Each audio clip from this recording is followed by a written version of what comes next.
ಹೆಂಗಸರು ಪೀರಿಯಡ್ನಲ್ಲಿ ಮೊದಲ ದಿನ ಚಾಂಡಾಲಿನಿ, 2ನೇ ದಿನ ಬ್ರಹ್ಮಘಾತಿನಿ, 3ನೇ ದಿನ ರಜಸ್ವಲ ಮತ್ತು 4ನೇ ದಿನ ಅವಳು ಶುದ್ಧಲಕ್ತಲಂತೆ.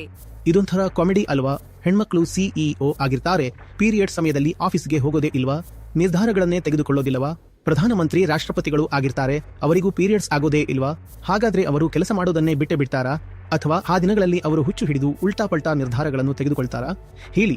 ಫೈಟರ್ ಪೈಲಟ್ ಆಗ್ತಿದ್ದಾರೆ ಅಂದ್ರೆ ಆ ದಿನಗಳಲ್ಲಿ ಯಾರಾದ್ರೂ ಶತ್ರು ದೇಶ ದಾಳಿ ಮಾಡಿದ್ರೆ ಲೇಡಿ ಫೈಟರ್ ಪೈಲಟ್, ನಾನು ಹೋಗಲ್ಲ, ನನಗೆ ಈಗ ಪೀರಿಯಡ್ಸ್ ಇದೆ, ನಾನು ಈಗ ಚಾಂಡಾಲಿನಿ ಆಗಿದ್ದೀನಿ, ಇದು ನನ್ನ ಡೇ 1 ಅಂತ ಹೇಳಿದ್ರೆ ನಡೆಯುತ್ತಾ?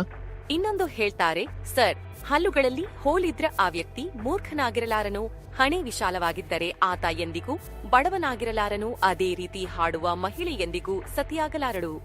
ಹಾಗೆ ಇದೆ, ಅದಕ್ಕೆ ಮಹತ್ವ ಕೊಡೋದು. ಹೆಣ್ಣು ಹಾಡು ಹೇಳಿದ್ರೆ ವೇಶ್ಯೆಯಾಗಿ ಬಿಡ್ತಾಳಾ? ಇಂಥ ಮಾತು ಉಪನಿಷತ್ ಹೇಳುತ್ತಾ? ಶ್ರೀಕೃಷ್ಣ ಹೇಳ್ತಾನಾ?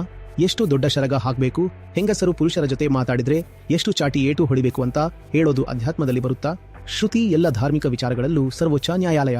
ಹೆಣ್ಣು ಗಂಡಿನ ದೇಹ ಬೇರೆ ಇರಬಹುದು, ಆದರೆ ಅವರ ಚೇತನ ಒಂದೇ ಅಂತ ಆ ಸರ್ವೋಚ್ಚ ನ್ಯಾಯಾಲಯವೇ ಹೇಳುತ್ತೆ.